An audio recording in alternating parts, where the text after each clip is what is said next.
Hello everyone, welcome to the session. आज हम बात कर रहे हैं द एम्पेरर कार्ड के बारे में, जिसका नंबर है 4। मेजर आर्काना का नंबर 4 कार्ड है, लेकिन उनमें काउंट में ये 5वें नंबर पर आता है क्योंकि 0 द फूल का होता है।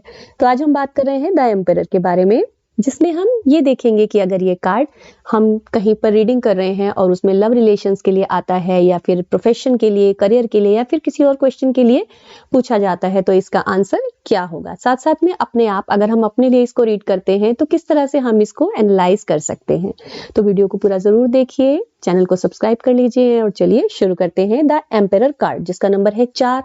4 नंबर राहु महाराज का नंबर है, जो कि फोकस को बताता है, जुनून को दर्शाता है, प्रैक्टिकलिटी को बताता है। अब हम इस कार्ड के की पॉइंट्स को देखते हैं तो यहाँ पर जो ये सिंहासन है, ये एक पत्थर का सिंहासन है और इस सिंहासन के ऊपर ये देखें, यहाँ पर तो कुछ भेड़ जैसे डिजाइन के सींग यहाँ पर लगे हुए हैं, जिससे ये एक वॉर वाली स्थिति को बता रहा है। जिसमें सींग लगे हैं, इसका अर्थ है कि युद्ध वाली, जुझारू स्थिति जिसमें कि एग्रेशन है।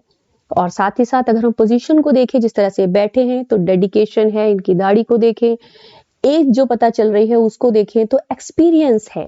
और जो पोस्चर है उसको देख सकते हैं, पावर है। हाथों की पोजीशन को देखकर जज होता है कि कंट्रोल है, एक्शन है, क्योंकि हाथ में जो लिया हुआ है उसे एक्शन पता चल रहा है। स्टेबिलिटी है, सिक्योरिटी पता चल रही है। और साथ ही साथ बिल्कुल स्ट्रेट पोजीशन में बैठे होने से सेल्फ डिसिप्लिन पता चल रहा है। कार्ड में पावर है, अचीवमेंट है, एंड क्योंकि एज वाइज हम देखते हैं तो डोमिनेंस है, विजडम है, स्टेबिलिटी है। और ये जो अगर हम कलर पे ध्यान दें तो ये कलर रेड कलर का है, जो कि एग्रेशन, पैशन, एनर्जी को बता रहा है अपने आप में।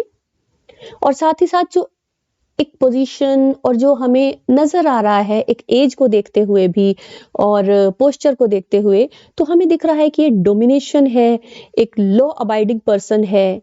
इनकी जो वाणी है उसमें एक तेज होगा, एक्सपीरियंस तो अपने आप में है ही। साथ ही साथ ये सिंहासन जो है, ये कोई लग्जूरियस सिंहासन नहीं है, बल्कि एक पत्थर का सिंहासन है, जो कि शायद हो सकता है किसी वॉर की स्थिति में हो रहा हो। तो इस इंसान ने काफी अपनी कड़ी मेहनत के बाद स्ट्रगल्स को फेस करते हुए इस पोजीशन को प्राप्त किया है।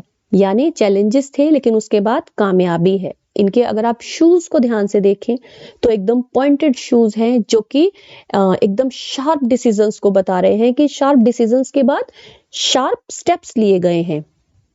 उन स्टेप्स को लेने में कहीं पर भी हिचक नहीं है, दोनों पैर एकदम फर्म टिके हुए हैं। तो एक्शंस बिल्कुल डोमिनेंस वाले और एग्रेशन वाले होंगे।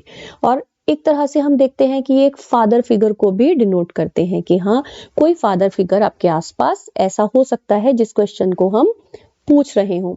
आसपास कोई फैंसी चीजें नहीं है, यानी कि कोई शो ऑफ नहीं है, कोई खास प्रोस्पेरिटी ऐसे नजर नहीं आ रही है। आसपास की सजावटें हुई हुई हैं और एक जगह पर बैठे होना, और जो शूज हैं वो शार्प हैं। इससे ये पता चलता है कि बहुत ज्यादा इमोशनल ना होकर के इनके जो कदम हो सकते हैं वो हार्ड हिटिंग हो सकते हैं, यानी रूड भी हो सकते हैं। बैलेंसिंग एकदम परफेक्ट है।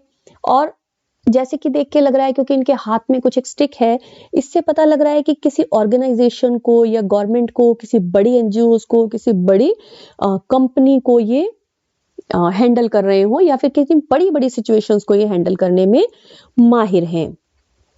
अब हम देखते हैं कि अगर ये कार्ड हमारे पास हम जॉब या प्रोफेशन के लिए रीड कर रहे हैं, तो हम देखेंगे क्योंकि सिंहासन जो है वो पत्थर का है, इसका अर्थ है कि सफलता तो है, सिंहासन तो है, लेकिन उसके पीछे बहुत तगड़ी कंसिस्टेंट मेहनत है, यानी लगातार मेहनत, क्योंकि विजडम ज्यादा है और एज से पता चल रहा है कि एक अच्छा अरसा गुजरा है। तो उस अरसे को हम मेहनत से जोड़ेंगे कि अच्छी खासी मेहनत करने के बाद आपको सही जगह मिल सकती है, और हाँ, अथॉरिटी फिगर आप बन सकते हैं, यानी एक अच्छी ऑफिसर की जॉब या फिर कोई कार्य या फिर कोई पोजीशन आप प्राप्त कर सकते हैं। अगर आप जॉब में हैं तो वहां पर ये मिल सकती है, और अगर आप हाउस होल्डिंग में ही इसको देखना चाहते हैं तो घरों में ही आपकी एक अथॉरिटी की पोजीशन हो सकती है। हेल्थ में देखें तो एनर्जी हमें ज्यादा नजर नहीं आ रही है, तो हेल्थ पर ध्यान देना जरूरी है, लेकिन सिचुएशंस अंडर कंट्रोल और अच्छी हैं। रिलेशनशिप्स में अगर ये कार्ड आता है तो पता चलता है कि एफर्ट्स ज्यादा हैं लेकिन इमोशनल अटैचमेंट ज्यादा नजर नहीं आ रहा है। आपस में कोई एक डोमिनेट ज्यादा हो सकता है क्योंकि कहीं पर भी इमोशंस या फिर कहीं हम कहें कि इमोशनल बॉन्डिंग हमें नहीं दिख रही है। सेंसिटिविटी या फिर सेंसिबल नेचर को यहाँ पे रीड नहीं करवा पा रहे हैं। तो रिलेशन स्टेबल होगा, अच्छा हो सकता है, लेकिन उसमें अथॉरिटी और डोमिनेंस ज्यादा हो सकती है। लेकिन इमोशनल अगर हम देखना चाहें तो उसका यहाँ पे अवसर कम लग रहा है। यस और नो में ये कार्ड सक्सेस को बता रहा है, यस को बता रहा है, लेकिन साथ में शर्तें आ रही हैं कि कड़ी मेहनत है और इमोशंस फुलफिल नहीं होंगे। तो आई होप आपको ये वीडियो अच्छा लगा होगा और रीडिंग्स में भी हेल्पफुल होगा।